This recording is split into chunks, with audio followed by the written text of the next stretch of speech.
Hello, welcome to education therapy. अगर अभी तक आप लोगों ने एजुकेशन थेरेपी को सब्सक्राइब नहीं किया है तो सब्सक्राइब कर लें नाउ। आज मैं आप लोगों को उत्तर प्रदेश बोर्ड कक्षा 9 विषय विज्ञान में पार्ट 9 के अभ्यास प्रश्नों को हल कराऊंगा। पार्ट 9 में जितने भी अभ्यास प्रश्न हैं, अतिरिक्त अभ्यास प्रश्न को छोड़ के बाकी जितने भी हैं उतने मैं हल कराऊंगा आज आप लोगों को। अतिरिक्त अभ्यास प्रश्न जो हैं वो मैं आपको बाद में नेक्स्ट वीडियो में हल करा दूंगा, सॉल्व करा दूंगा। चलिए, तो जो पाठ है वो बल तथा गति के नियम पाठ का नाम है और इसके अभ्यास प्रश्नों को हम आज हल करेंगे। चलिए स्टार्ट करते हैं।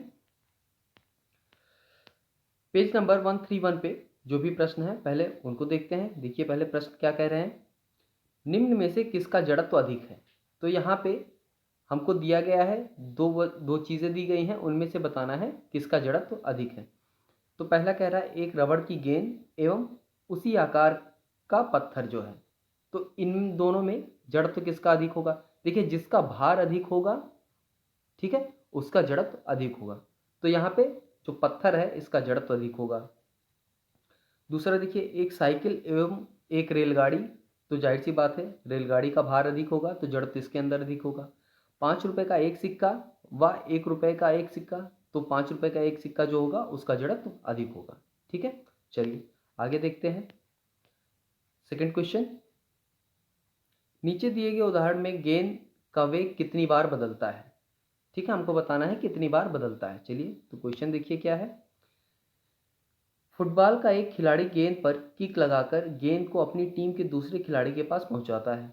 दूसरा खिलाड़ी उस गेंद को किक लगाकर गोल की ओर पहुंचाने का प्रयास करता है। विपक्षी टीम का गोलकीपर गेंद को पकड़ता है और अपनी टीम के खिलाड़ी की ओर किक करता है। इसके साथ ही उस कारक को भी पहचान करें जो प्रत्येक अवस्था में बल प्रदान कर रहा है। चलिए देखते हैं इसका उत्तर।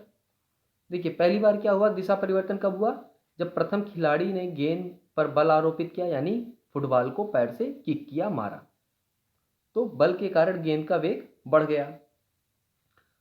दूसरा खिलाड़ी पहले बल पहला खिलाड़ी जो बल लगा के गेंद को दूसरे के पास भेजता है, तो दूसरा खिलाड़ी क्या करता है, गेंद को अपने पैर से रोकता है और फिर वो गेंद को फिर से मारता है और उस पर क्या होता है, एक बल आरोपित करता है। ठीक है, पुनः वह गेंद पर बल आरोपित करता है यानी लगाता है।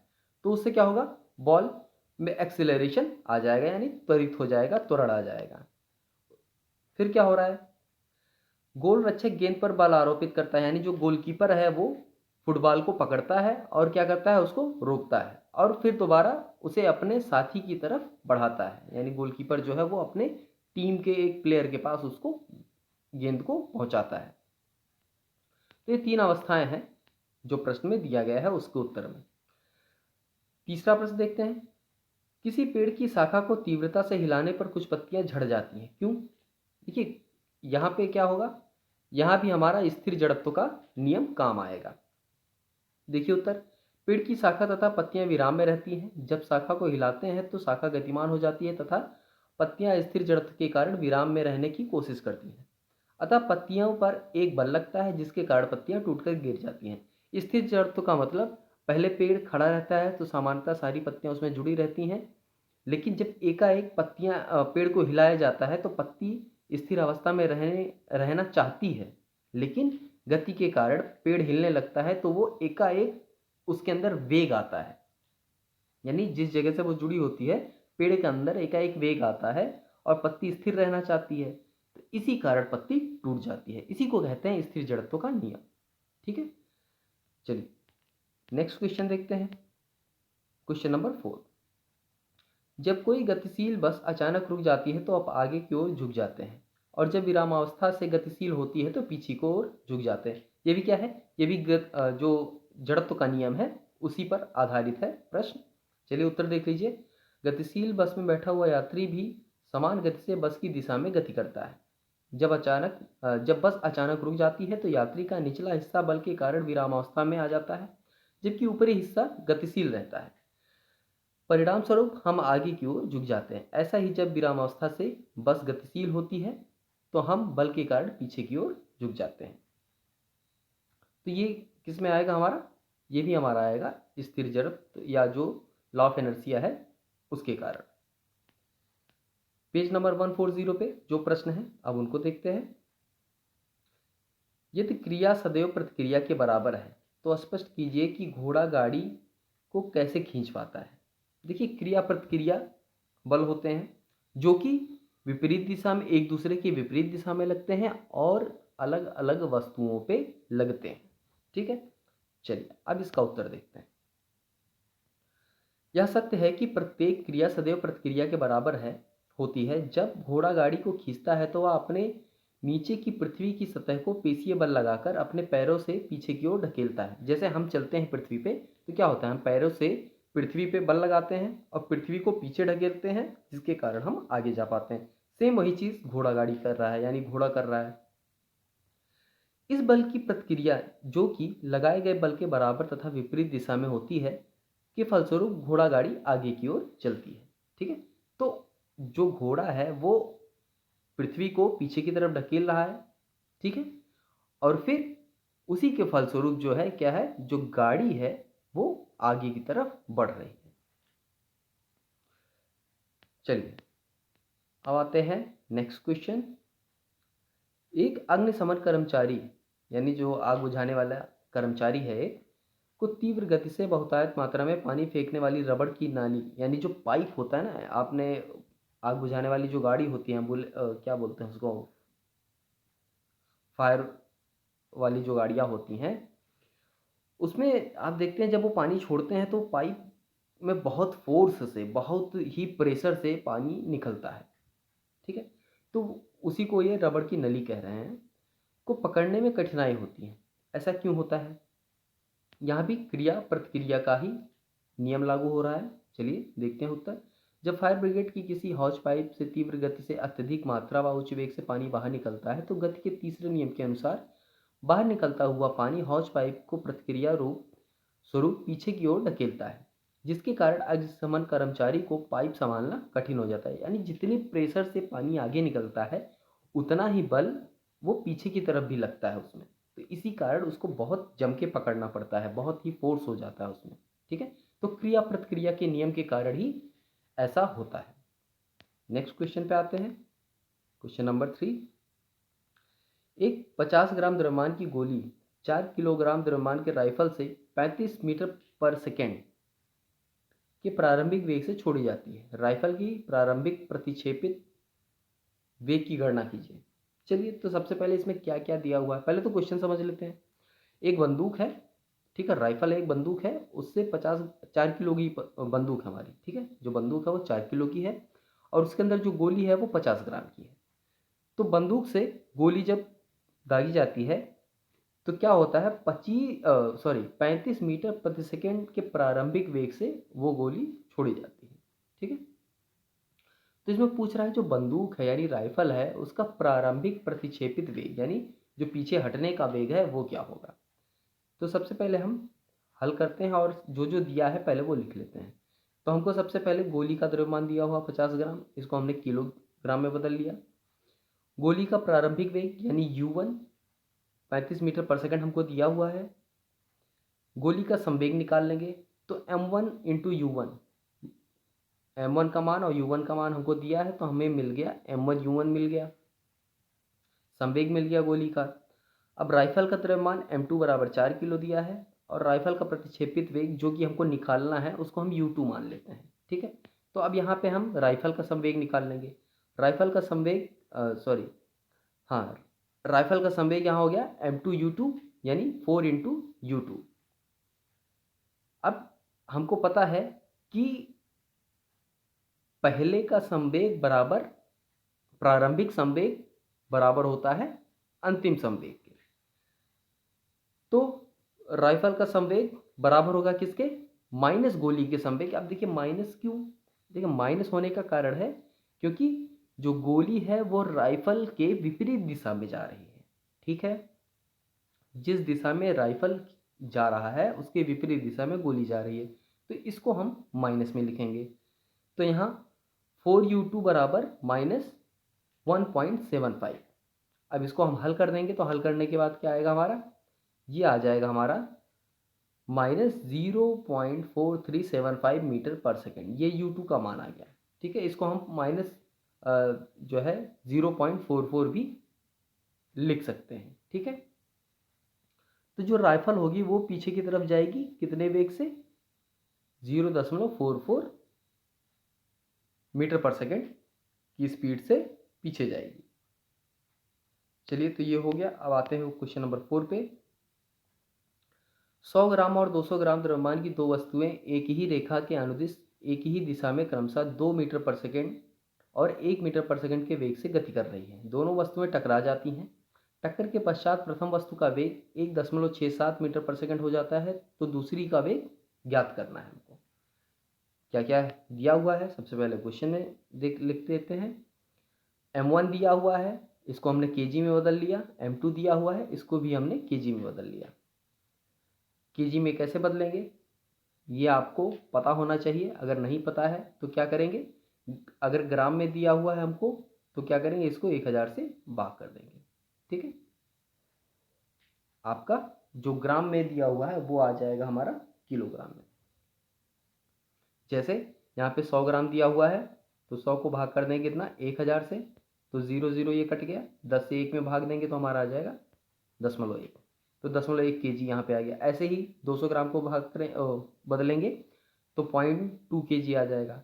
U1 हमको 2 मीटर पर सेकंड दिया हुआ है, U2 हमको 1 मीटर पर सेकंड दिया हुआ है। तो यहाँ से हम दोनों का संवेग निकाल लेते हैं। M1U1 और M2U2 निकाल लेते हैं, यानी टोटल संवेग।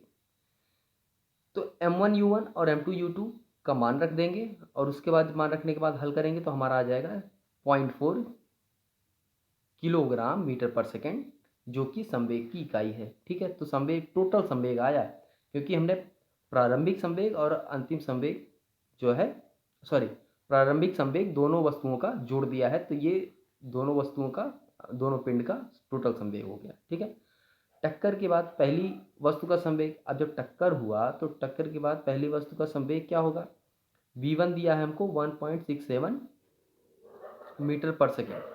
ठीक है, ठीक है, चलिए, तो अब यहाँ क्या करेंगे, अब हम टक्कर के बाद दूसरी वस्तु का वेग जो है वो मान लेंगे कि v2 है। ठीक है, तो इसके टक्कर के पश्चात जब हम कुल संवेग निकालेंगे तो हमारा होगा m1v1 प्लस m2v2। तो यहाँ पे v1 का मान तो हमको पता है 1.67, लेकिन v2 का मान नहीं पता है, तो v2 को हम वैसे ही रख देंगे। इसको जब हल करेंगे तो हमारा आ जाएगा 0.167 प्लस 0.2 v2। अब ये संवेग हमारा बराबर होगा किसके, प्रारंभिक संवेग के, क्योंकि संवेग संरक्षण का नियम है। तो प्रारंभिक संवेग और अंतिम संवेग हमारा बराबर हो गया। यहाँ से हम v2 का मान हल कर देंगे, जो कि आएगा 1.165 मीटर पर सेकेंड।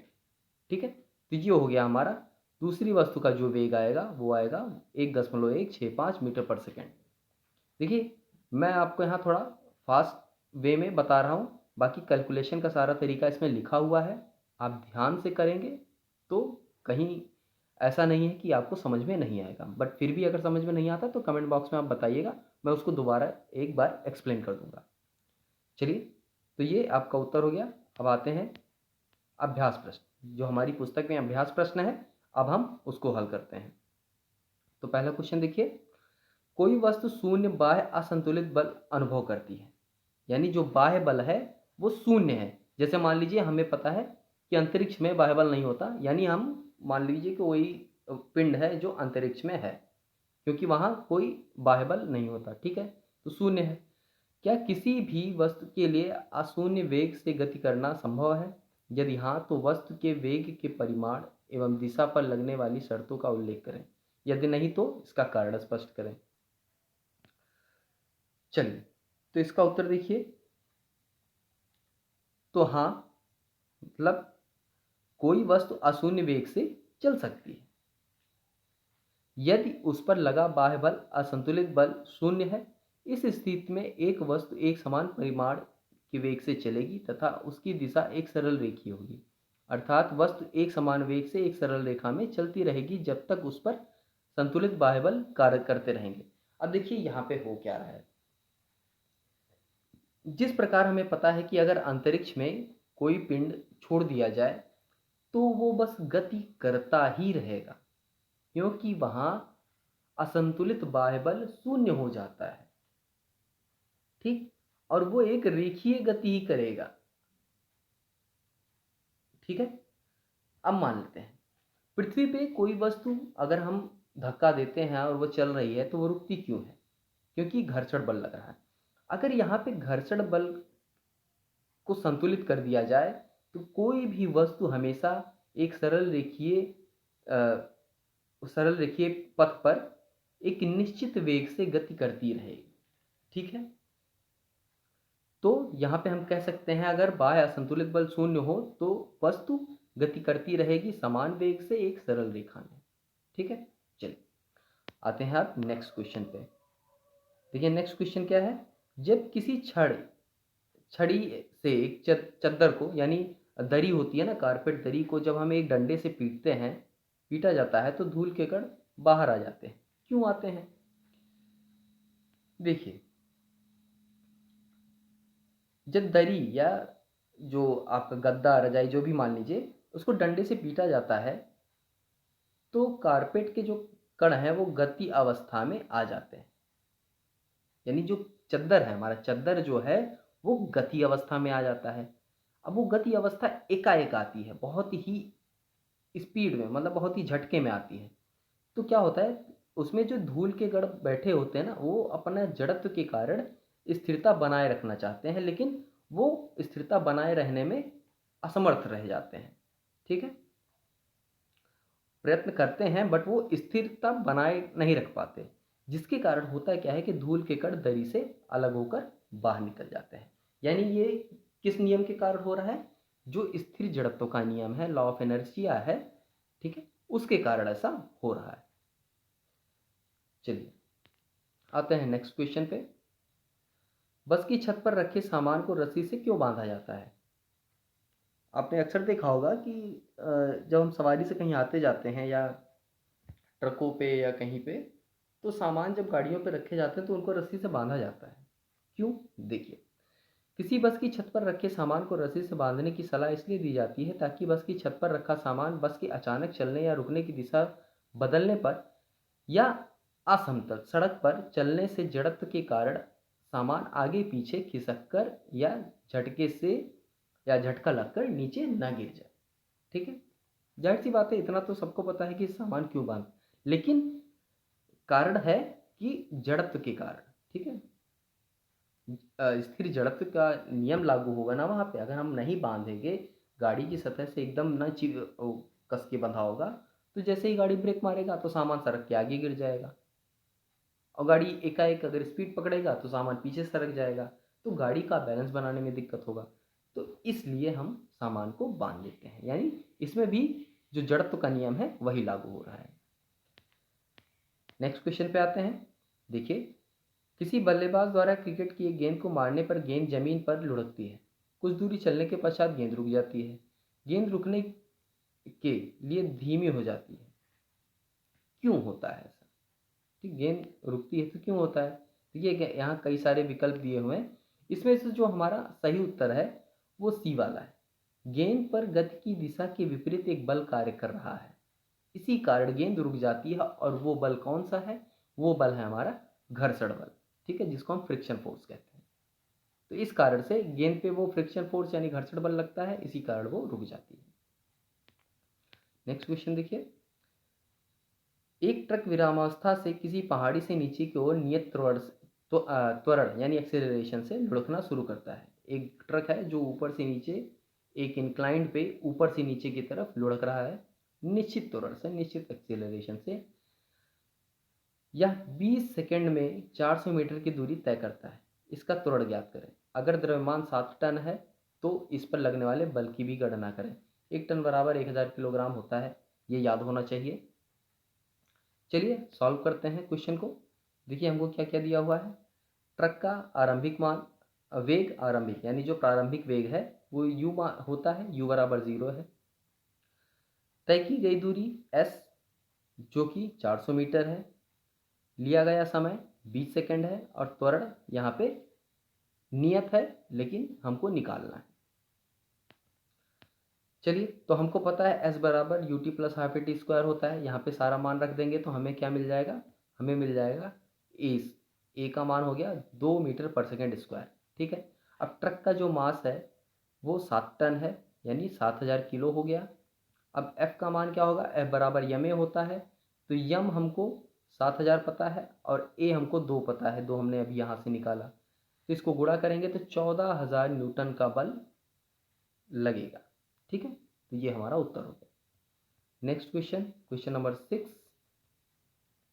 1 किलोग्राम द्रव्यमान के एक पत्थर को 20 मीटर प्रति सेकंड के वेग से झील की जमी हुई सतह पर फेंका जाता है। पत्थर 50 मीटर की दूरी तय करने के बाद रुक जाता है। पत्थर और बर्फ के बीच लगने वाले घर्षण बल की गणना करें। तो यहाँ पे हमको बल निकालना है, यानी घर्षण बल निकालना है।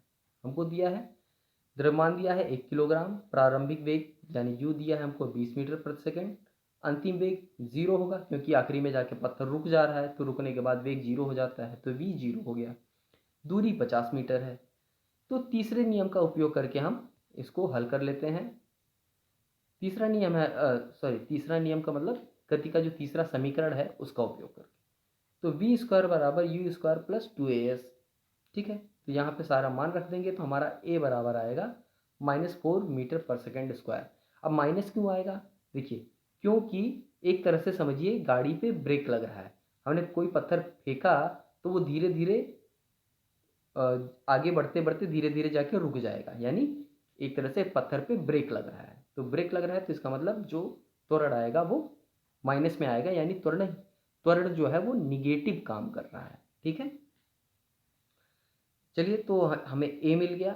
अब एफ बराबर यम हमको पता है, एम 1 किलोग्राम है और ए का मान है -4, तो एफ बराबर -4 न्यूटन होगा। ठीक है, -4 न्यूटन का बल इस पर काम कर रहा है।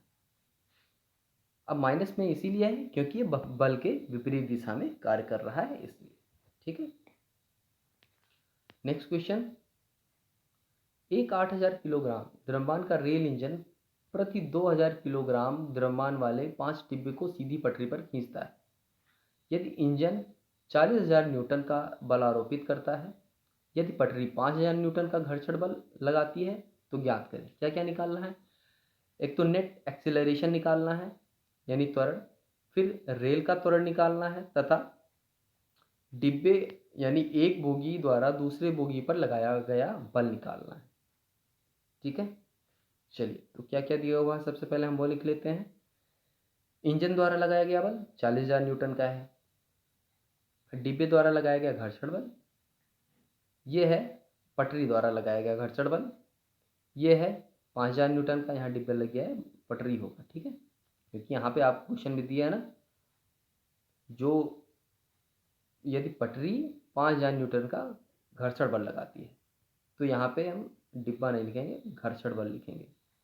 ठीक है, तो घर्षण बल हो गया 5000 न्यूटन। फिर अब क्या निकालना है हमको, यहाँ पे हम निकालते हैं इंजन द्वारा लगाया गया त्वरक बल।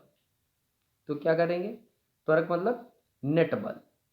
ठीक है, टोटल नेट बल जो होगा, त्वरक नहीं, इसको हम नेट बल कहेंगे। ठीक है, नेट बल क्या होगा, 40000 माइनस 5000। देखिए, 40000 न्यूटन से तो गाड़ी खींच रही है इंजन, उसमें से घर्षण बल अगर हम घटा देते हैं तो हमारा बचेगा नेट बल। ठीक है, ये आ गया नेट फोर्स। इसके बाद इंजन द्वारा लगाया गया त्वरक बल, तो ये हो गया 35000 न्यूटन का। ठीक है भाई, इंजन टोटल बल जो लगा रही है घर्षण बल निकालने के बाद, वो हो गया हमारा 35000 न्यूटन का। अब रेलगाड़ियों के डिब्बे का कुल द्रव्यमान, 5 बोगियां हैं, एक बोगी 2000 किलोग्राम की, तो टोटल हो गया 5 दूनी 10 यानी 10000 किलोग्राम। अब यहाँ पे हमको पता है F बराबर यम होता है, तो यहाँ पे हम सारा मान रख देंगे और A की वैल्यू निकाल देंगे, तो A आ गया हमारा 3.5 मीटर पर सेकेंड स्क्वायर। ठीक है, इसके बाद हम निकालेंगे 4 डिब्बों का कुल द्रव्यमान। अब 4 डिब्बे हो गए भाई, एक डिब्बा हमको अलग करना है, बाकी 4 डिब्बे का निकालना है, तो 4 गुणे 2000 यानी 8000 किलोग्राम हो जाएगा। त्वरण हमको पता है 3.5 मीटर पर सेकेंड स्क्वायर है, तो यहाँ से हम अगर बल निकालेंगे तो 8000 गुणे 3.5 जो कि होगा 28000 न्यूटन। ठीक है, तो पहले डिब्बे द्वारा जो बल लगाया जाएगा वो होगा 28000 न्यूटन का। चलिए नेक्स्ट क्वेश्चन पे आते हैं। क्वेश्चन नंबर 8, एक गाड़ी द्वारा द्रव्यमान 1500 किलोग्राम एक गाड़ी का द्रव्यमान 1500 किलोग्राम है। यदि गाड़ी को 1.7 मीटर पर सेकंड स्क्वायर के ऋणात्मक त्वरण यानी ब्रेक लगाया जा रहा है के साथ विरामावस्था में लाना है तो गाड़ी तथा सड़क के बीच लगने वाला बल कितना होगा। तो यहाँ पे हमको मास दिया हुआ है और त्वरण दिया हुआ है, पहले ही बता दिया गया है, निगेटिव में है त्वरण क्योंकि ब्रेक लग रहा है। तो बल क्या होगा, बल होगा हमारा 1500 गुणे -1.7 जो कि होगा -2500 न्यूटन। ठीक है, चलिए नेक्स्ट क्वेश्चन देखते हैं। यहाँ पे आप देख रहे हैं किसी m द्रव्यमान की वस्तु जिसका वेग v है का संवेग क्या होगा।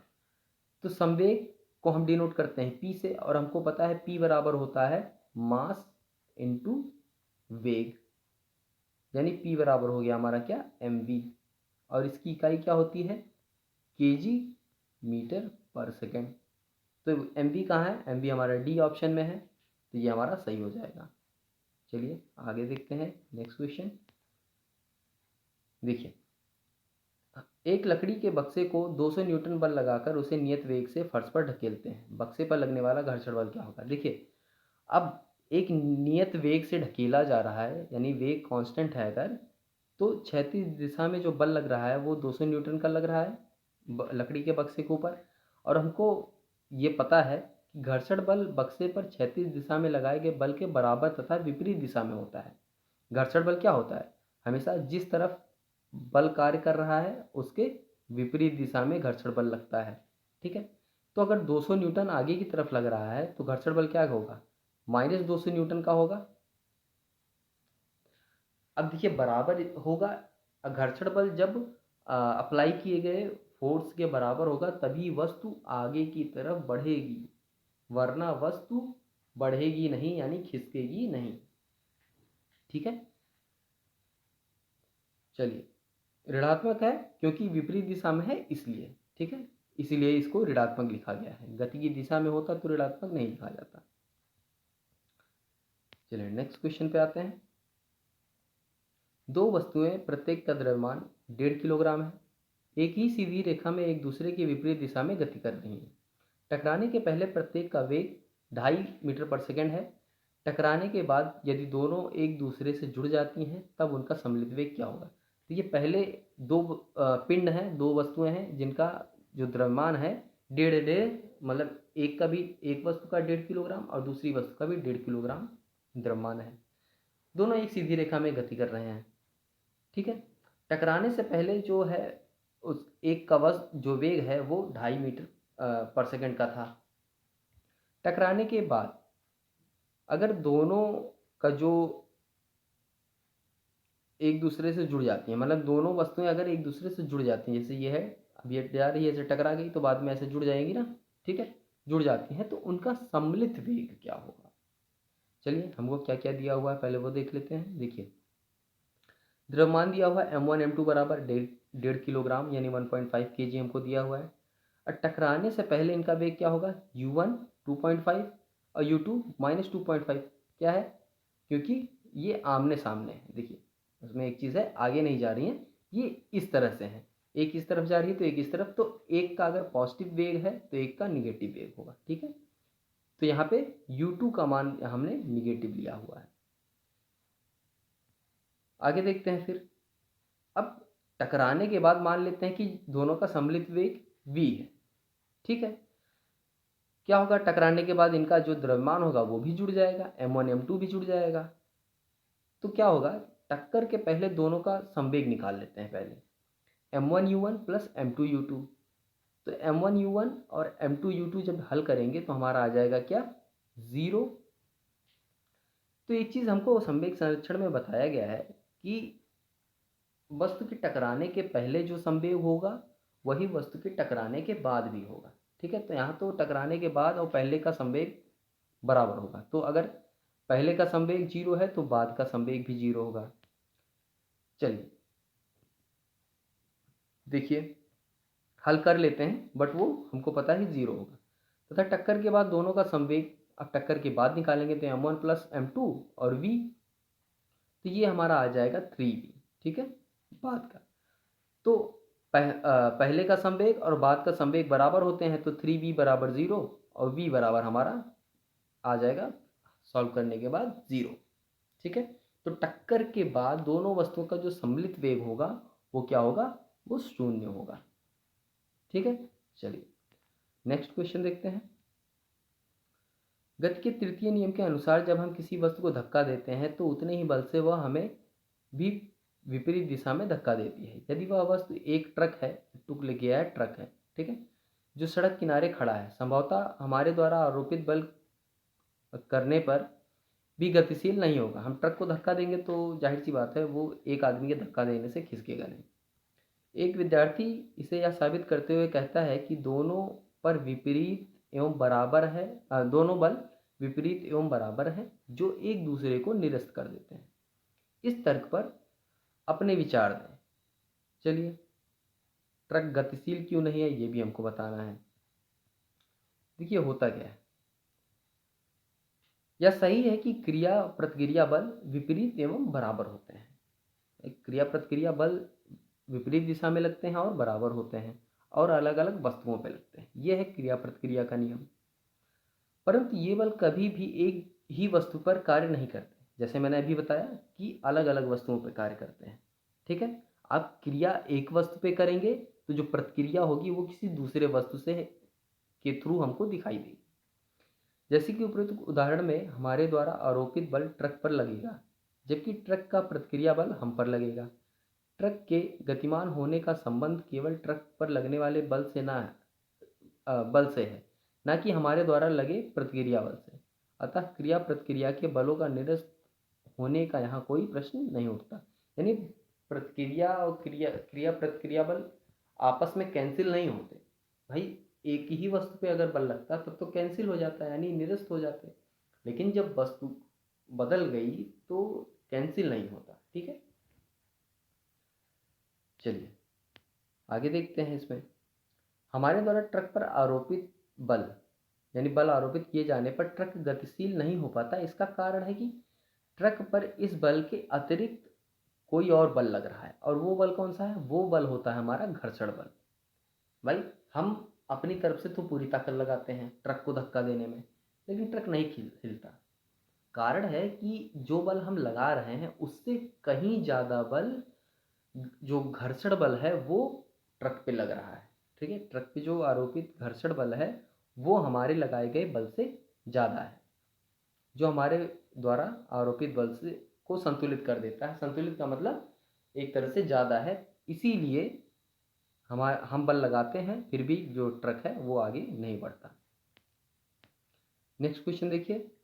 200 ग्राम द्रव्यमान की एक हॉकी की गेंद 10 मीटर पर सेकंड की वेग से सीधी रेखा में चलती हुई 5 किलोग्राम द्रव्यमान की लकड़ी के गुटके से संघट करती है तथा उससे जुड़ जाती है। उसके बाद दोनों एक साथ उसी रेखा में गति करते हैं। संघट से पहले तथा संघट के बाद कुल संवेग की गणना करें। दोनों वस्तुओं की जुड़ी हुई अवस्था में वेग की गणना करें। चलिए, संवेग निकालना है और वेग निकालना है जुड़ी अवस्था में, यानी दोनों का द्रव्यमान जोड़ देना है, उसके बाद उसका संवेग ज्ञात करना है। गेंद का द्रव्यमान 200 ग्राम यानी 0.2 kg है। वेग हमको 10 मीटर पर सेकंड दिया हुआ है। गेंद का संघट से पहले संवेग तो mv होता है, संवेग p बराबर mv होता है ना, तो संघट से पहले संवेग निकाल लेंगे तो 2.0 kg मीटर पर सेकंड, ये आ गया हमारा संवेग संघट से पहले। 5 किलोग्राम द्रव्यमान की लकड़ी के टुकड़े से संघट से पहले वेग, तो यहाँ पे भी 0 है। लकड़ी के टुकड़े के साथ संघट से पहले संवेग जो होगा वो 5 गुणे 0 यानी 0 आएगा। ठीक है, लकड़ी के टुकड़े से जब बाल टकराने वाली होती है उससे पहले का संवेग जब हम निकालते हैं तो यहाँ पे हमारा 0 आएगा। अब देखिए, संघट से पहले कुल संवेग, तो ये तो आ गया हमारा 2। संघट से पहले संवेग, संघट के बाद का संवेग, ये बराबर होते हैं, जो कि हमारा बराबर हो जाएगा 2 किलोग्राम मीटर पर सेकंड के, क्योंकि भाई जो संवेग पहले होगा वही संवेग संघट के बाद भी होगा, तो ये बराबर हो गए। ठीक है, मान लिया कि दोनों वस्तु का जुड़ी हुई अवस्था में जो वेग है वो 0 है, वो 0 है ही है। ठीक है, दोनों वस्तुओं का जुड़ी हुई अवस्था में द्रव्यमान, तो द्रव्यमान जोड़ लेंगे 0.2 और 5 को जोड़ देंगे तो 5.2 आएगा। ठीक है, अब इसका संवेग अगर आप निकालेंगे तो अगर यहाँ संवेग निकालना चाहते हैं तो ये हो जाएगा mv। मास हमारा आ गया 5.2 और वेग v मान लीजिए, v बराबर तो वैसे ही आपने ऊपर देखा कि 0 है, तो यहाँ से अगर निकालेंगे तो 0 आएगा। लेकिन क्या है, संघट्ट के बाद जब दोनों वस्तुओं का संवेग निकालेंगे तो यहाँ से जो संवेग आएगा वो आ जाएगा हमारा 2 किलोग्राम मीटर प्रति सेकेंड, जो कि हो जाएगा हमारा 5.2 v इक्वल टू 2। यहाँ से वेग हमारा आ जाएगा, जब हम इसको हल करेंगे v बराबर, तो 0.39 मीटर पर सेकेंड, ये आ जाएगा हमारा वेग। यानी जुड़ी हुई अवस्था में जो वेग होगा वो होगा 0.39 मीटर पर सेकेंड। ठीक है, चलिए नेक्स्ट क्वेश्चन देखिए। 10 ग्राम द्रव्यमान की एक गोली, ये ग्राम में है, ठीक है, सीधी रेखा में 150 मीटर पर सेकंड के वेग से चलकर एक लकड़ी के गुटके से टकराती है और 0.03 सेकंड बाद रुक जाती है। गोली लकड़ी को कितनी दूर तक भेदेगी? लकड़ी के गुटके द्वारा गोली पर लगाए गए बल का परिमाण भी निकालें या गणना करें। यानी हमको बताना है कि गोली है वो लकड़ी में कितनी अंदर तक घुसती है। चलिए क्या दिया हुआ है पहले देख लीजिए। बंदूक की गोली का द्रव्यमान दिया हुआ है 10 ग्राम, इसको हमने केजी में बदल दिया। गोली का आरंभिक वेग 150 मीटर पर सेकंड हमको दिया हुआ है। अंतिम वेग 0 होगा क्योंकि गोली आखिरी में जाके रुक जाती है, तो 0 हो गया वेग, अंतिम वेग। समय कितना लिया? 0.03 सेकंड। अब त्वरण निकालेंगे तो v माइनस u/t, जो कि हमारा कितना आएगा, ये आ गया -5000 मीटर पर सेकंड स्क्वायर।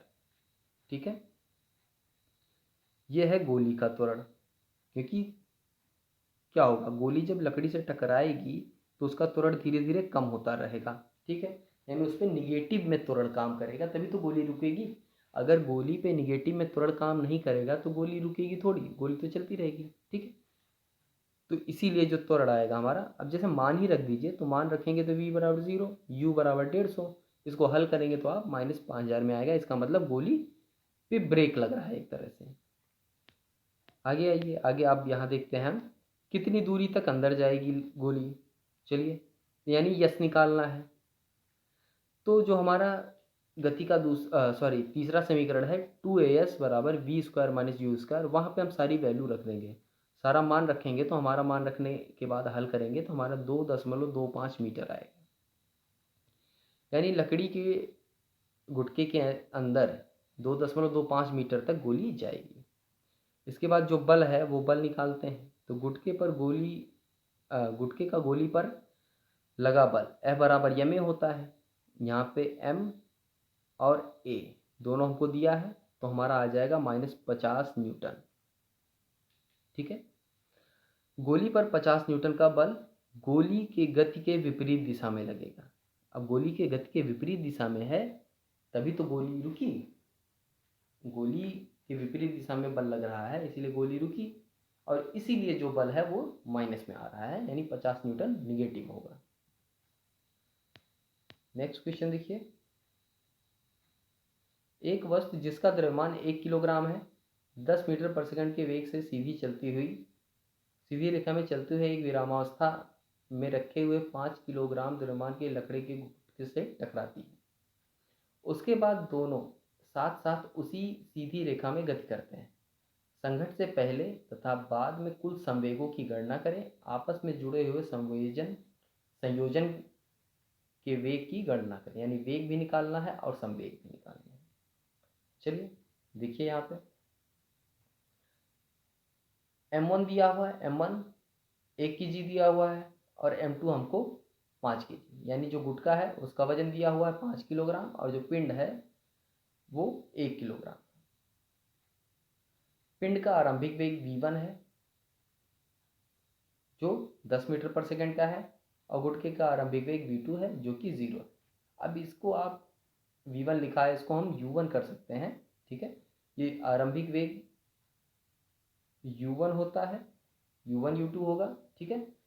अब यहाँ पे हम इसका जब संवेग निकालेंगे तो m1 u1 और m2 u2, ठीक है। m1 u1 और m2 u2 का जब हम मान रखेंगे तो ये मान रख दिए हम, और हमारा आएगा संवेग कितना, 10 किलोग्राम मीटर पर सेकेंड। ये हमारा संवेग आ गया। अब देखिए, टकराने के तुरंत पश्चात संवेग बराबर होगा टकराने के तुरंत पहले संवेग। तो ये भी हो जाएगा हमारा 10 मीटर पर सेकेंड, 10 किलोग्राम मीटर पर सेकेंड का, ठीक है। तो ये दोनों संवेग यहाँ पे बराबर हो जाएंगे। जाहिर सी बात है, एक संवेग अगर आपने प्रारंभिक संवेग निकाल लिया या अंतिम संवेग, ठीक है, प्रारंभिक या अंतिम दोनों में से कोई भी संवेग आप निकाल लेते हैं तो एक संवेग मिल गया, तो समझ लीजिए बाद वाला या पहले वाला संवेग भी उतना ही होगा। पिंडों की संयुक्त, अब देखिए यहाँ पे आगे, पिंडों की संयुक्त जो संवेग होगा यानी संयुक्त भार, तो m1 m2 जोड़ देंगे तो पहले तो हमें भार मिल जाएगा संयुक्त m1 प्लस m2, तो 1 प्लस 5 इक्वल टू 6 kg। ये हमारा संयुक्त दोनों पिंड का एक साथ जोड़ने पे जो भार आएगा। वेग v मान लेते हैं, ठीक है। तो जब यहाँ पे संवेग निकालेंगे तो mv यानी 6v आ गया, ये हमारा आ जाएगा संवेग। अब जो संवेग है वो पहले का संवेग हमको पता है कि 10 किलोग्राम मीटर पर सेकंड का है, तो ये दोनों जब हम बराबर आपस में कर देंगे समीकरण को, 6v इक्वल टू 10, तो यहाँ से v का मान आ जाएगा हमारा 5/3 मीटर पर सेकंड। यहाँ से हमें वेग मिल गया। नेक्स्ट क्वेश्चन देखिए, 100 किलोग्राम द्रव्यमान की एक वस्तु का वेग समान त्वरण से चलते हुए 6 सेकंड में 5 मीटर पर सेकंड से 8 मीटर पर सेकंड हो जाता है। वस्तु के पहले और बाद के संवेग की गणना करें, उस पर बल के परिमाण की भी गणना करें, यानी बल भी निकालना है और संवेग भी निकालना है। चलिए, क्या क्या दिया हुआ है। आरंभिक वेग यानी u बराबर 5, अंतिम वेग v बराबर 8 और समय बराबर 6 सेकंड दिया हुआ है। यहाँ से संवेग निकाल लीजिए। दोनों का संवेग निकालेंगे तो एक का संवेग आएगा 500 किलोग्राम मीटर पर सेकंड और दूसरे का संवेग आएगा यानी अंतिम संवेग आएगा 800 किलोग्राम मीटर पर सेकंड। त्वरण निकालने के लिए क्या करेंगे, v माइनस यू बटे टी, तो यहाँ से त्वरण निकल जाएगा हमारा, त्वरण आ जाएगा हमारा कितना, आधा मीटर पर सेकंड स्क्वायर।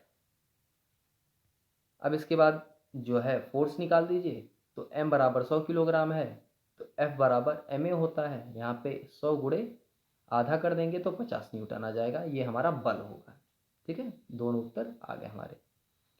नेक्स्ट क्वेश्चन देखिए,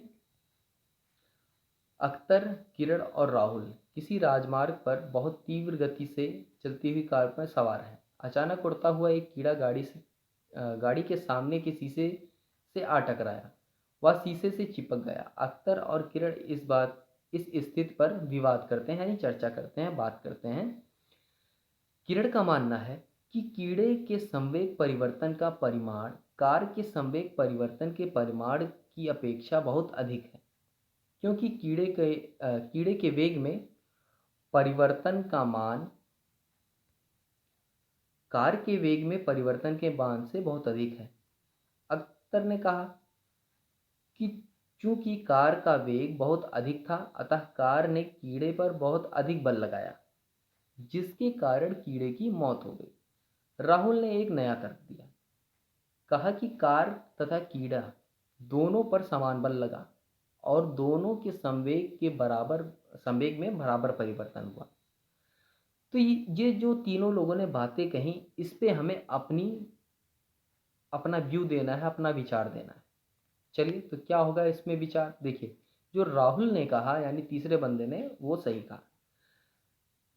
संवेग संरक्षण का जो सिद्धांत है उसके अनुसार जो टक्कर है यानी टक्कर के समय जो तंत्र की कुल संवेग संरक्षित रहता है। अब तंत्र का मतलब जो गाड़ी है और कीड़ा है, इन दोनों का जो संवेग है ये संरक्षित है, पहले और बाद का दोनों का संवेग बराबर होता है, इसलिए दोनों ही एक समान संवेग परिवर्तन होगा, यानी कीड़े में भी और गाड़ी में भी ये समान संवेग परिवर्तन है। किंतु कीड़े का द्रव्यमान कम है, इसलिए उसके वेग में अधिक परिवर्तन होगा। एवं कार्य का द्रव्यमान अधिक होने के कारण उसके वेग में अपेक्षाकृत कम परिवर्तन होगा। यानी जो कीड़े का वेग है वो बहुत जल्दी परिवर्तित होगा, लेकिन जो गाड़ी है उसका जो द्रव्यमान है बहुत अधिक है, उसके वेग में परिवर्तन कीड़ा है उसके तुलना में बहुत ही कम होगा। तो यही कारण है कि कोई छोटा सा कीड़ा आके लगता है तो कीड़ा वेड़ा गाड़ी से लड़ते हैं तो मर जाते हैं, ठीक है। लेकिन हमें अगर कोई छोटा सा भी पत्थर लगता है तो हमें महसूस होता है कि बहुत तेज चोट लगी है, ठीक है। वो समझ लीजिए एकदम ऐसे ही जैसे बंदूक की गोली लगती हो। नेक्स्ट क्वेश्चन पे आते हैं। एक 10 किलोग्राम द्रव्यमान की घंटी 80 सेंटीमीटर की ऊंचाई से फर्श पर गिरी। इस अवस्था में घंटी द्वारा फर्श पर स्थानांतरित संवेग के मान की गणना करें। परिकलन में सरलता हेतु नीचे की ओर दृष्टि त्वरण का मान 10 मीटर पर सेकंड लें। चलिए, यानी ग्रेविटी का मान इसमें स्मॉल जी का मान 10 मीटर पर सेकंड लेना है, यानी त्वरण का मान एक तरह से। घंटी का द्रव्यमान हमको दिया है 10 किलोग्राम। प्रारंभिक ऊंचाई जो है यानी यस बराबर दिया है 80 सेंटीमीटर, जिसको हमने मीटर में बदल दिया तो 10.8 मीटर आ गया। त्वरण हमको दिया है 10 मीटर पर सेकंड का, पर सेकंड स्क्वायर का, ठीक है, 10 मीटर पर सेकंड स्क्वायर का। गिरते समय प्रारंभिक वेग u है तो u बराबर हमारा 0 है। अब यहाँ से हम निकाल लेते हैं v। मान लेते हैं v वेग से फर्श से टकराती है तो v का मान निकाल लेते हैं। तृतीय समीकरण का इस्तेमाल करते हैं तो वी स्क्वायर बराबर यू स्क्वायर प्लस 2as। तो वी स्क्वायर निकालना है, यू स्क्वायर बराबर यू हमको 0 दिया है, 2 इंटू त्वरण हमको 10 दिया हुआ है और s बराबर 0.8 दिया हुआ है। इसको हल करेंगे तो हमारा 16 आएगा, और v स्क्वायर जब हल करेंगे तो √16 यानी 4 मीटर पर सेकंड आएगा। यानी v का मान हमारा आ गया 4 मीटर पर सेकंड। अब देखिए, फर्श से टकराते समय घंटी का वेग क्या है, 4 मीटर प्रति सेकंड है। अब फर्श से टकराने के बाद घंटी का वेग v2 ये 0 है। भाई जब वो टकरा चुका, जब वो घंटी है जो फर्श से टकरा चुकी तो टकराने के बाद घंटी रुक गई, तो इसका मतलब जो v2 है, वेग 2, वो 0 हो जाएगा। अब यहाँ से हम संवेग निकालते हैं, घंटी का संवेग परिवर्तन निकालेंगे हम। तो देखिए मास तो वही है, वेग चेंज हो रहा है तो v2 माइनस v1 हो गया। तो ये आएगा हमारा हल करने पे -40। ये जो संवेग आया है ये -40 आया है, -40 किलोग्राम मीटर प्रति सेकंड ये आया है हमारा संवेग। अब क्रिया प्रतिक्रिया के नियम से फर्श को स्थानांतरित संवेग, क्रिया प्रतिक्रिया का नियम होता है तो उससे जो संवेग स्थानांतरित होगा वो माइनस घंटी का संवेग परिवर्तन होगा। यानी ये आएगा 40 किलोग्राम मीटर प्रति सेकंड। जो संवेग आएगा वो कितना आएगा, 40 किलोग्राम मीटर प्रति सेकंड। माइनस माइनस कैंसिल हो जाएंगे। तो ये 18 प्रश्न आपके अभ्यास प्रश्न थे। बाकी जो एक एक पेजेस पृष्ठ पे प्रश्न थे वो भी मैंने सॉल्व करा दिए। इस अध्याय में आपके जो अतिरिक्त प्रश्न हैं वो बचे हुए हैं, वो मैं नेक्स्ट वीडियो में आपको दे दूंगा। अगर कहीं कोई इस वीडियो में कहीं किसी प्रश्न में भी डाउट है तो आप डेफिनेटली कमेंट बॉक्स में कमेंट करिए, अपना डाउट पूछिए, मैं उसको ज़रूर क्लियर करूँगा। उम्मीद है आपको वीडियो अच्छी लगी होगी। तो आज के लिए बस इतना ही, मिलते हैं नेक्स्ट वीडियो में, तब तक के लिए धन्यवाद।